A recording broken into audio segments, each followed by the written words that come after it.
तो हमारी चर्चा का नियम बड़ा सीधा सा होगा। मैं पहले पूरा प्रश्न पढ़ूंगी, फिर चारों विकल्प A, B, C और D बताऊंगी और उसके बाद उसका सही उत्तर। फिर हम उस पर चर्चा करेंगे कि आखिर इसके पीछे का विज्ञान क्या है। ये चर्चा अपने आप में भौतिकी का एक ऐसा दरवाजा है जो हमारी सामान्य समझ को पूरी तरह चुनौती देता है। जब हम इन नियमों को समझते हैं तो हम दरअसल उन्हीं नियमों को देख रहे होते हैं जिन्होंने इस ब्रह्मांड को बनाया है। वाह, तो शुरुआत करते हैं इलेक्ट्रॉन की सबसे पहली कक्षा से, जिसे हम n=1 कहते हैं। प्रश्न 1। राइट। हाइड्रोजन परमाणु के इलेक्ट्रॉन की पहली कक्षा यानी n=1 में ऊर्जा का मान है। विकल्प A -13.6 इलेक्ट्रॉन वोल्ट, विकल्प B -3.4 इलेक्ट्रॉन वोल्ट, विकल्प C -1.51 इलेक्ट्रॉन वोल्ट और विकल्प D -27.2 इलेक्ट्रॉन वोल्ट। और इसका सही उत्तर है विकल्प A -13.6 इलेक्ट्रॉन वोल्ट। यहाँ जो बात सबसे रोचक है ना, वो ये है कि ऊर्जा का मान नेगेटिव यानी ऋणात्मक है। वही तो, मतलब आमतौर पर हम ऊर्जा को एक शक्ति या सकारात्मक चीज के रूप में देखते हैं, तो ये नेगेटिव कैसे हो सकती है? इसे समझने के लिए ऊर्जा को एक बैंक अकाउंट की तरह देखना होगा। ये ऋणात्मक ऊर्जा दरअसल ये दर्शाती है कि इलेक्ट्रॉन आजाद नहीं है। अच्छा। हाँ, वो नाभिक यानी न्यूक्लियस के आकर्षण के कर्ज में डूबा हुआ है। जब तक उस इलेक्ट्रॉन को बाहर से पॉजिटिव 13.6 इलेक्ट्रॉन वोल्ट ऊर्जा नहीं मिल जाती, वो इस कर्ज को चुकाकर परमाणु से बाहर नहीं निकल सकता। ओह, ये तो बहुत ही शानदार नजरिया है। एक तरह का गुरुत्वाकर्षण का कुआं है ये, जहां इलेक्ट्रॉन फंसा हुआ है। बिल्कुल। तो चलिए अब इस फंसे हुए इलेक्ट्रॉन के आकार की बात करते हैं। प्रश्न 2। हाइड्रोजन परमाणु में n=3 कक्षा की त्रिज्या n=1 की त्रिज्या की कितनी गुना होगी? विकल्प A 3, विकल्प B 6, विकल्प C 9 और विकल्प D 27। और इसका सही उत्तर है विकल्प C यानी 9। लेकिन एक सवाल है। बोलिए। अगर कक्षा 3 है तो दूरी 3 गुना होनी चाहिए ना, ये 9 गुना कैसे हो गई? यहीं पर तो क्वांटम यांत्रिकी का गणित हमारी आम दुनिया से अलग हो जाता है। बोर के मॉडल के अनुसार दूरी सिर्फ कक्षा के नंबर के हिसाब से सीधे सीधे नहीं बढ़ती, ये उस संख्या के वर्ग यानी स्क्वायर के अनुपात में बढ़ती है। ओह, n² का नियम। हाँ, ठीक वही। अगर n=2 है तो दूरी 4 गुना होगी, और अगर n=3 है तो 3 का वर्ग यानी दूरी 9 गुना हो जाएगी। अगर हम इसे उस रेस ट्रैक वाले उदाहरण से समझें, तो अगर पहला ट्रैक नाभिक से 1 मीटर की दूरी पर होता तो दूसरा ट्रैक सीधे 4 मीटर पर होता। सही। और तीसरा ट्रैक 9 मीटर दूर चला जाता। ये विस्तार बहुत ही तेजी से होता है। और इसी वजह से ये कहा जाता है कि परमाणु का ज्यादातर हिस्सा असल में पूरी तरह से खाली जगह होता है। खैर, इस खाली जगह को थोड़ा और समझते हैं। प्रश्न 3 पर आते हैं। हाइड्रोजन स्पेक्ट्रम की लाइमन श्रेणी किस क्षेत्र में पाई जाती है? विकल्प A दृश्य, विकल्प B अवरक्त, विकल्प C पराबैंगनी और विकल्प D माइक्रोवेव। इसका सही उत्तर है विकल्प C पराबैंगनी यानी अल्ट्रावायलेट। देखिए, जब कोई इलेक्ट्रॉन ऊपर की किसी कक्षा से सीधे सबसे निचली कक्षा में गिरता है ना, तब ये लाइमन श्रेणी बनती है, यानी n=1 में गिरने पर। बिल्कुल। और n=1 सबसे गहरी खाई की तरह है। जब इलेक्ट्रॉन इतनी ऊपर से इस खाई पे गिरता है तो इस प्रक्रिया में बहुत ज्यादा ऊर्जा बाहर निकलती है। अच्छा, इसीलिए उसकी आवृत्ति भी बहुत ज्यादा होती होगी। हाँ, और ऊर्जा का स्तर इतना ज्यादा होता है कि वो हमारी दृश्य रोशनी की सीमा को पार करके अल्ट्रावायलेट क्षेत्र में चली जाती है, जिसे हमारी आंखें नहीं देख सकती। वाह, ये थोड़ा अजीब है कि इतनी बड़ी छलांग लगती है और हमें कुछ दिखता ही नहीं।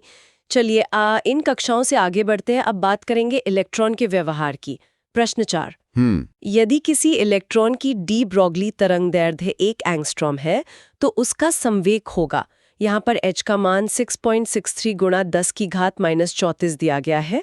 विकल्प A 6.63 गुणा 10 की घात -24, विकल्प B 6.63 गुणा 10 की घात -23, विकल्प C 6.63 गुणा 10 की घात -25 और विकल्प D 6.63 गुणा 10 की घात -26।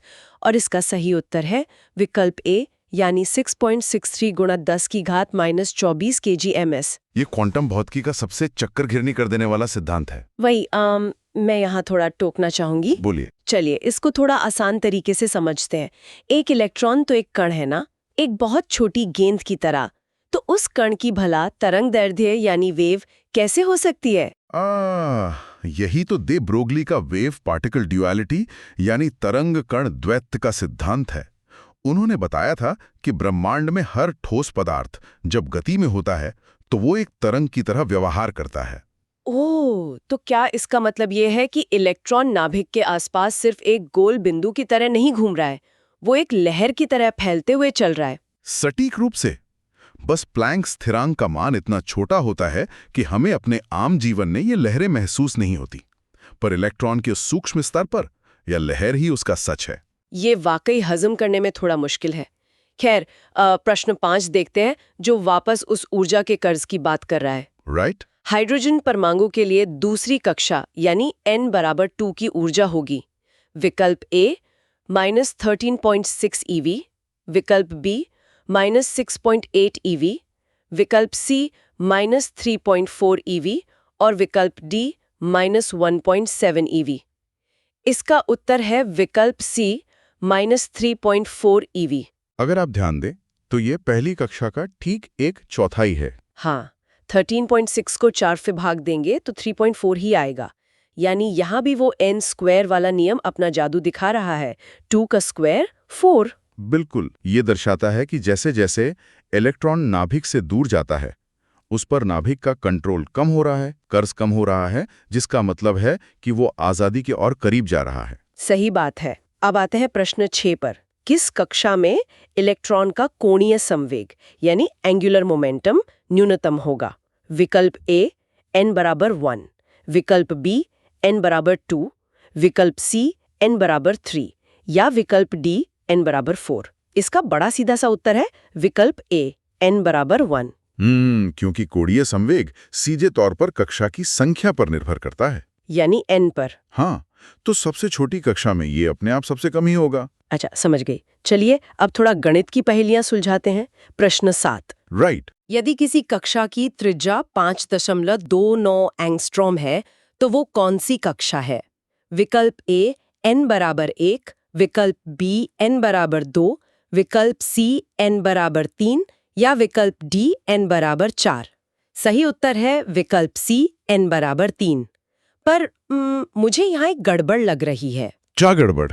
अगर हम त्रिज्या वाले फॉर्मूला में देखें जो कि 0.529 गुणा n स्क्वायर होता है, तो 5.29 को 0.529 से भाग देने पर तो 10 आएगा। हाँ, 10 आएगा। पर 10 किसी पूर्ण संख्या का वर्ग तो नहीं है। 3 का वर्ग 9 है और 4 का 16। तो फिर उत्तर n बराबर 3 कैसे हुआ? ये विज्ञान का बड़ा ही व्यावहारिक पहलू है। कभी-कभी सूत्रों को आसान बनाने के लिए अनुमानित या अप्रॉक्सिमेट वैल्यूज दी जाती हैं। 10 यहाँ 9 के बहुत करीब है और चूंकि कक्षाएं हमेशा पूर्ण संख्या में ही होती हैं, इसलिए सिद्धांत के रूप से इसे तीसरी कक्षा ही माना जाएगा। ओह, तो मतलब नंबर्स हमेशा ठीक-ठीक नहीं होते, पर हमें लॉजिक वही रखना है। बिल्कुल सही पकड़ा आपने। खैर, अगला सवाल बड़ा रंगीन होने वाला है। प्रश्न 8। हाइड्रोजन परमाणु में n बराबर 4 से n बराबर 2 पर आने पर कौन सी श्रेणी प्राप्त होगी? विकल्प ए लाइमन, विकल्प बी बाल्मर, विकल्प सी पश्चन और विकल्प डी ब्रैकेट। सही उत्तर है विकल्प बी बाल्मर श्रेणी। यहाँ बात बहुत दिलचस्प हो जाती है। हमने पहले लाइमन की बात की थी जो गायब थी, दिखती नहीं थी। हाँ, पराबैंगनी। लेकिन ये बेल्मर श्रेणी खास है। जब इलेक्ट्रॉन n बराबर 2 पर गिरता है तो जो ऊर्जा निकलती है वो ठीक उसी मात्रा में होती है जिसे हमारी आंखें दृश्य प्रकाश या विजिबल लाइट के रूप में देख सकती हैं। अरे वाह! मतलब जब हम आकाश में नेब्यूलस को लाल या नीले रंग में चमकते देखते हैं, तो क्या हम असल में इन्हीं इलेक्ट्रॉन्स को कक्षा 2 में गिरते हुए देख रहे हैं? 100% सही। हर छलांग का एक निश्चित रंग होता है जो उसकी ऊर्जा के अंतर पर निर्भर करता है। ये ब्रह्मांड का अपना लाइट शो है। ये तो सच में खूबसूरत है। चलिए इसी ऊर्जा के अंतर को मापते हैं अगले सवाल में। प्रश्न 9। यदि इलेक्ट्रॉन n बराबर 3 से n बराबर 1 में जाता है तो उत्सर्जित ऊर्जा होगी। विकल्प ए 12.1 ईवी, विकल्प बी 10.2 ईवी, विकल्प सी 1.89 ईवी और विकल्प डी 3.4 ईवी। उत्तर है विकल्प ए 12.1 ईवी। इसका गणित काफी सरल है। तीसरी कक्षा की ऊर्जा में से पहली कक्षा की ऊर्जा को घटा दीजिए। और क्योंकि इलेक्ट्रॉन ऊपर से नीचे गिर रहा है तो वो यह ऊर्जा अपने अंदर नहीं रख सकता, इसलिए वो इसे छोड़ता है या एमिट करता है। हाँ बिल्कुल। और वो बची हुई ऊर्जा प्रकाश के एक कण यानी फोटोन के रूप में बाहर आती है। Got it. अब आते हैं प्रश्न 10 पर। बात करते हैं इलेक्ट्रॉन की स्पीड की। किस कक्षा में इलेक्ट्रॉन की चाल अधिकतम होती है? विकल्प ए n बराबर 1, विकल्प बी n बराबर 2, विकल्प सी n बराबर 3 या विकल्प डी सभी में समान। इसका सही उत्तर है विकल्प ए n बराबर 1। इस पर मैं एक उदाहरण देना चाहूंगी। हाँ जरूर। हम इसे सूर्य के चारों ओर घूमते ग्रहों से जोड़ सकते हैं ना। जैसे बुध ग्रह सूरज के सबसे करीब है तो उसे सूर्य के गुरुत्वाकर्षण से बचने के लिए सबसे तेज दौड़ना पड़ता है ताकि वो उसमें गिर ना जाए। एकदम सही एनालॉजी दी आपने। ठीक वैसे ही पहली कक्षा का इलेक्ट्रॉन नाभिक के आकर्षण के सबसे करीब होता है। उस जबरदस्त खिंचाव को संतुलित करने के लिए उसे अपनी अधिकतम स्पीड से घूमना पड़ता है। सही बात है। अब प्रश्न 11 देखते हैं, जो थोड़ा दार्शनिक सा लगता है। हाइड्रोजन परमाणु के लिए निम्न में से कौन सा कथन सही है? विकल्प ए ऊर्जा सदैव धनात्मक होती है, विकल्प बी ऊर्जा सदैव ऋणात्मक होती है, विकल्प सी ऊर्जा शून्य होती है और विकल्प डी ऊर्जा अनिश्चित होती है।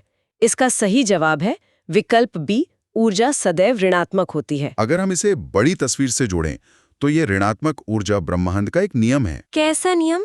ये किसी भी चीज के बंधे होने की पहचान है। जब तक सिस्टम की ऊर्जा ऋणात्मक है वो चीज आजाद नहीं है, वो कर्ज में है। जिस दिन ऊर्जा शून्य हो जाएगी वो बंधन टूट जाएगा। वाह, इस हिसाब से तो दूरी ही आजादी की चाबी है। प्रश्न 12 में भी यही पूछा गया है कि किस कक्षा में इलेक्ट्रॉन नाभिक से सर्वाधिक दूर होता है? विकल्प ए n बराबर 1, बी n बराबर 2, सी n बराबर 3 या डी उच्चतम।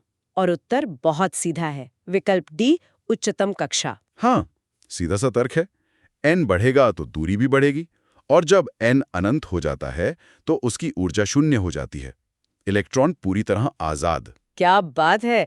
अब हम इस डीप ड्राइव के आखिरी पड़ाव पर है। प्रश्न 13। राइट। हाइड्रोजन परमाणु में अधिकतम तरंगदैर्घ्य किस संक्रमण पर प्राप्त होती है? विकल्प ए n बराबर 2 से n बराबर 1, विकल्प बी n बराबर 3 से n बराबर 2, विकल्प सी अनंत से n बराबर 1 या विकल्प डी अनंत से n बराबर 2। सही उत्तर है विकल्प बी n = 3 से n = 2। इसमें बस ये याद रखना है कि ऊर्जा और तरंगदैर्घ्य एक दूसरे के ठीक विपरीत काम करते हैं।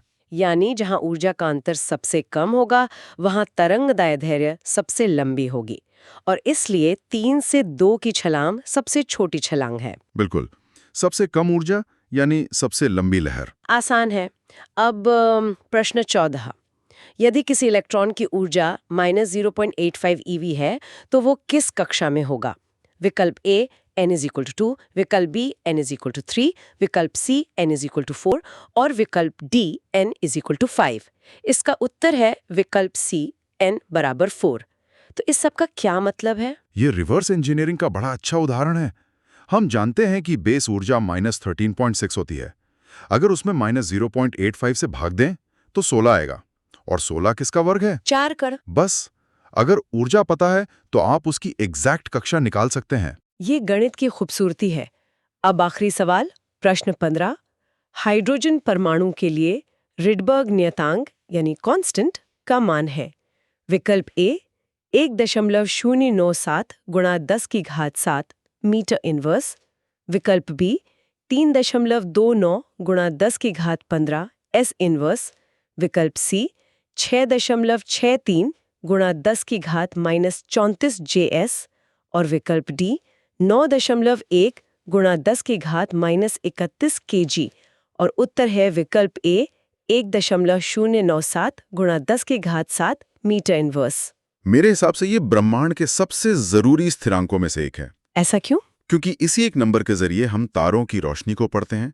ब्रह्मांड का ज्यादातर हिस्सा हाइड्रोजन का ही बना है, तो ये कांस्टेंट हमें किसी दूर के नए तारे या आकाशगंगा की रोशनी को डिकोड करने की ताकत देता है।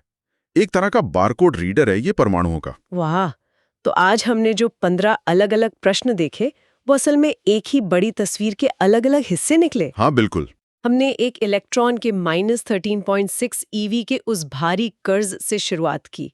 हमने उसकी तेज स्पीड को देखा, बाल्मर श्रेणी के उस रंगीन प्रकाश को समझा और राइडबर्ग कांस्टेंट जैसे बारकोड रीडर तक का सफर तय किया। और सबसे बड़ी बात, हमने ये सीखा कि इलेक्ट्रॉन सिर्फ एक कण नहीं है। डी ब्रोगली की वजह से हमें पता चला कि वो एक लहर भी है। सही कहा, ये वाकई अद्भुत सफर रहा। पर चर्चा खत्म करने से पहले मैं एक विचार छोड़कर जाना चाहता हूँ। जरूर, बताइए। आज हमने उन नियमों पर बात की जो उन चीजों को चलाते हैं जिन्हें हम देख भी नहीं सकते। जरा सोचिए, अगर यही क्वांटम छलांग और ऋणात्मक ऊर्जा वाले नियम हमारी इस बड़ी आम दुनिया की चीजों पर लागू होने लगते तो ये दुनिया आखिर कैसी दिखती? अरे वाह, ये तो काफी गहरा सवाल है। कल्पना कीजिए हमारी गाड़ियां सीधे एक सड़क से दूसरी सड़क पर बिना चले पहुंच जाएं। बिल्कुल। खैर, इस रोचक विचार के साथ ही हम आज की चर्चा को यहीं विराम देते हैं। इस दिलचस्प डीप डाइव का हिस्सा बनने के लिए शुक्रिया, और इस क्वांटम खूबसूरती की खोज पर ऐसे ही विचार करते रहिए।